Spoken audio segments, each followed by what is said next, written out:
If you're happy that the UFC is back, then be sure to show this by smashing the like button. Welcome back everybody to the Ultimate Breakdown here on Keaton K TV. In this video, we will be discussing the co-main event for UFC 249 between Triple C, Henry Cejudo, and Dominick Cruz. This video will be in parts, starting with the first part, the tail of the tape. The second part will be my own custom fighter cards. We then move on to my breakdown, and then finally, at the final part, we will be going over who I think will be winning come fight night. So with that being said, let's jump right into the video.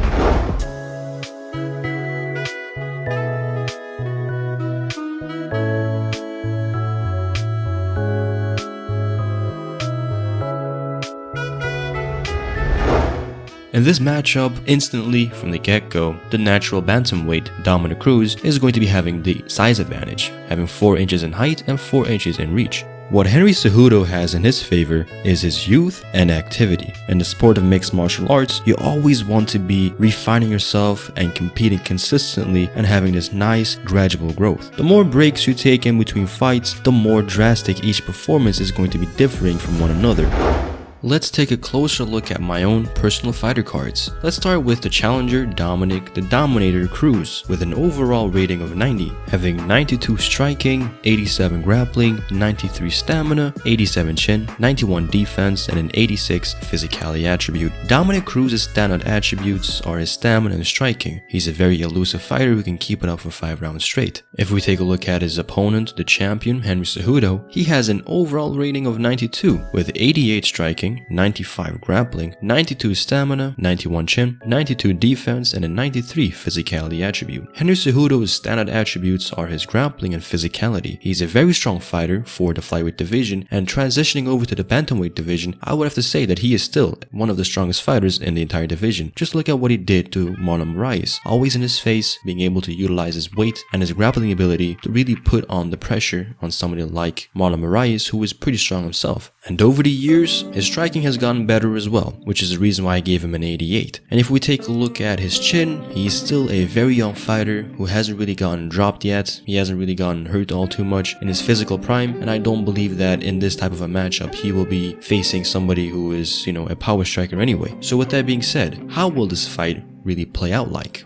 Let's go over to the second part of this video, the breakdown.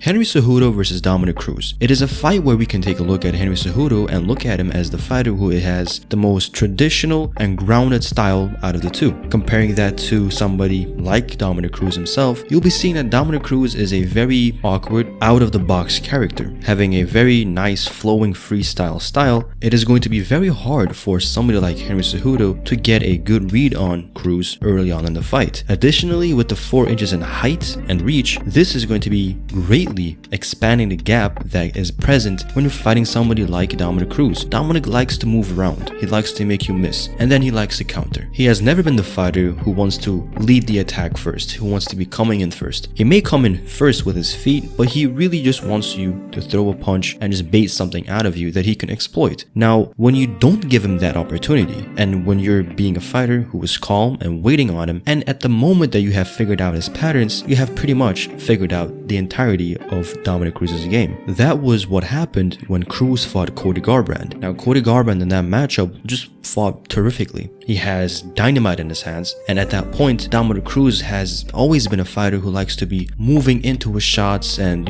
every attack or every defensive move has his entire body shifting into it. So every time Cruz would come in, Cody would wait patiently and then boom, crack him, because at that time, if you think about it, Cody Garbrandt was on the top of his game, and Cody has always had tremendous power in his hands. So these two elements of Cruz coming in and Cody Garbrandt connecting just delivered us a spectacular performance by Cody Garbrandt that, in my opinion, could have easily had him finishing Dominick Cruz if he really wanted to. He really let Dominick Cruz off the hook a couple of times, but that was really for him to have this mental victory over him, as if to show, look, I could even toy with you even more. But when you take a look at Henry Cejudo, who is shorter than Cody Garbrandt, and I believe he has a shorter reach as well, who is a flyweight, you cannot really expect the same distance management and the same replies from Cejudo as we had with Cody Garbrandt, because Cody Garbrandt is a terrific MMA boxer. Great hooks, good jab, very fast. He is very underrated in his speed. Additionally, with great power, he can catch anybody if he has the right opening and the right momentum behind his attack. Cejudo, on the other hand, his approach to fighting is what we can expect from a wrestler, really. Wrestlers have always been this type of a fighter where they always move forward and then back, right? It's never really combining too much lateral movement, too much shifting, and too much angle presenting. It has always been pretty straightforward. Now, for Cejudo to be able to catch somebody like Dominick Cruz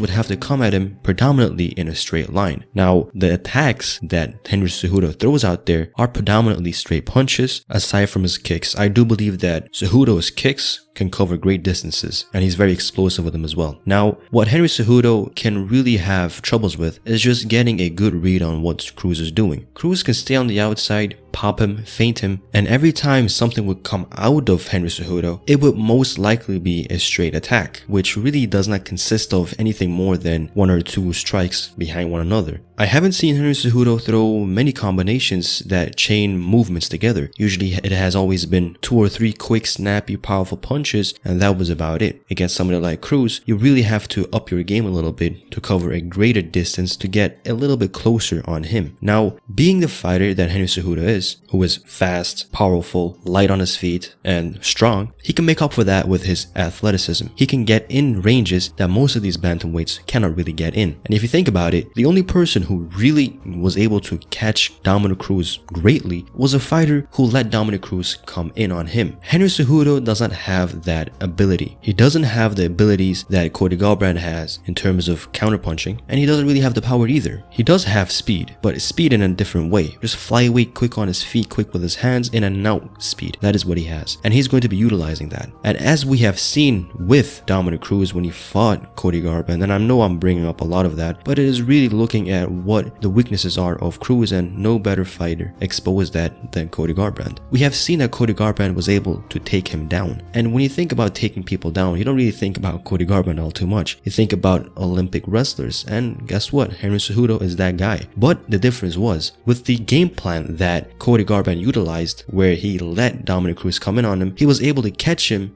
as he was throwing and then shoot in for a takedown. Now, when Cejudo wants to engage in a grappling contest, he has to force that, because Cruz is not going to be giving up any distance. He's going to be sticking on the outside no matter what. He's rarely going to be getting into the close range where Henry Cejudo can hit him. So it really is going to be a fight where we are going to be seeing Cruz on the outside, and then we're going to be seeing Henry Cejudo blitzing in and out, because that is the movement of Cejudo, in and out, quick, snappy, and powerful. That is what Cejudo's game is all about. Now, you have to think about, how can Henry Cejudo stop all this movement? Well, for one, he has the ability to not really give in to what Cruz is doing. If he's not giving in to what Cruz is doing, Cruz is not going to have much success himself, because if you don't walk in on the counterpuncher, what can a counterpuncher counter? That is exactly what we have seen with Israel Adesanya and Yoel Romero. But the problem with that comparison is that Yoel Romero is super powerful. He can knock you out, he can turn your lights off. When you're fighting somebody like Dominick Cruz, you actually gain some confidence in the fact that, look, this guy is hitting me while I'm coming in on him and he still can't drop me, he can't hurt me. Well, guess what? I'm going to keep doing it. But that is exactly what Dominick Cruz wants anyway. So for Henry Cejudo to keep himself composed is the #1 priority for him to deal with this awkward style. Covering distance is going to be a big trouble, but he can do it. By blitzing forward, he can pin or even get Dominick Cruz closer and closer to the fence. And once he has him at the fence, then some actual pressure can start occurring. We can start seeing some kicks, because punches is what exactly Dominick Cruz likes to evade. When it comes to kicks to the legs, to the body, well, there is a big problem. Because of Dominick Cruz's movement, he always likes to be pivoting the opposite way of where he plants his feet. So it is always this consistent shift of like diagonal angling, just from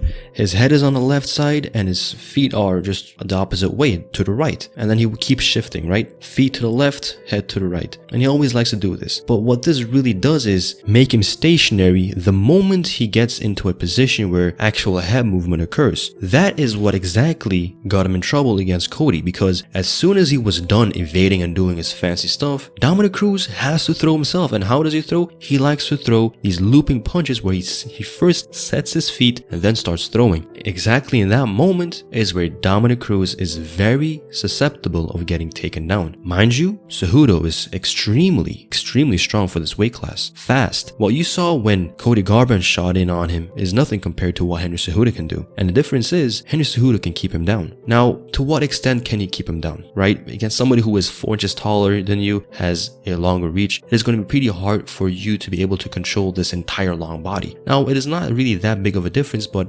once you find yourself in a position where these advantages start presenting themselves and really show their significance, for example, when let's just say, for example, Cejudo takes down Cruz close to the fence and then Cruz sits up against the fence. Now that is a serious position where he can leverage a lot more than what a flyweight would be able to do. He can post up on the back of Cejudo's head and then he can, do a cage walk and get back up. Now, the fight will be playing out predominantly in the middle of the octagon. That is my assumption. That is what I predict. That is what I see when I am simulating this fight in my head. And because of that, the openings Cejudo can create for himself to get this fight to the ground are when he lets Cruz get in on him. Now, like I said, because of Cejudo's bladed stance and his kind of a karate style really, because of that, he really has a few options in which he can truly counter with. He doesn't have great hooks. He doesn't have great head movements. That is one thing that helped Cody greatly because he was just evading these shots and, that's when he created an opening to shoot in on the hips. So because of that, his main defense is going to be backing out. And because of all of these,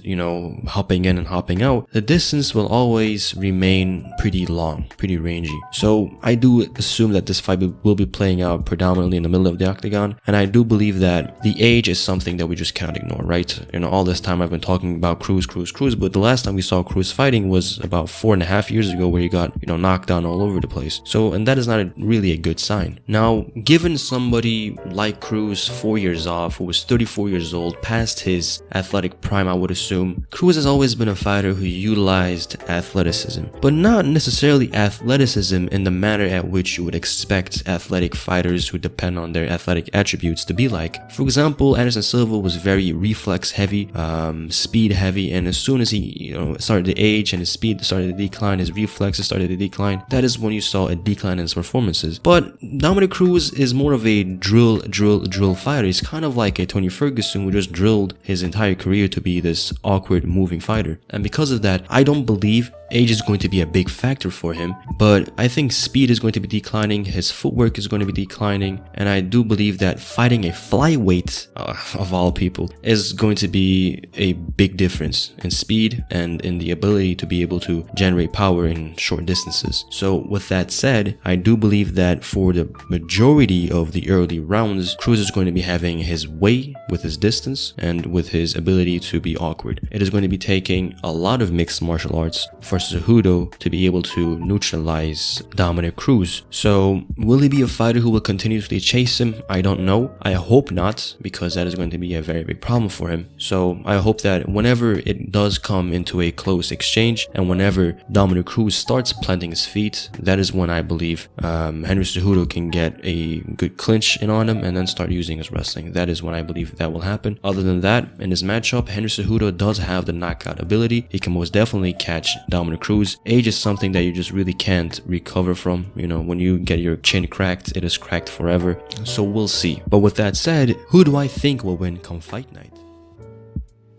This matchup, I will be going with Henry Cejudo. It is a very close fight in my opinion. Henry Cejudo does have his youth, does have his strength, does have his speed, does have his Olympic level wrestling, but he just is fighting an outside fighter who has a massive advantage over him. I believe he has the footwork, I think he has the explosivity to close the gap and catch Dominick Cruz as he is moving and as he's shifting from left and right, because those are the moments he is vulnerable and those are the moments where he can be stationary. If Henry Cejudo is smart, I think he will be utilizing a lot of body kicks to cover distance and then follow it up with his left straight. He has shown against, for example, TJ Dillashaw, he threw his left high kick to stop him from going to the left side and then boom, slip in his left straight. So if he can stop him from moving and then throw a power punch behind it, that will be a big statement for him. That is what I believe will happen in my opinion. Early on in the fight, we will be seeing Henry Cejudo suffering from this great distance, but as time goes on, I do believe that the lack of power that Cruz Cruz has will be something that will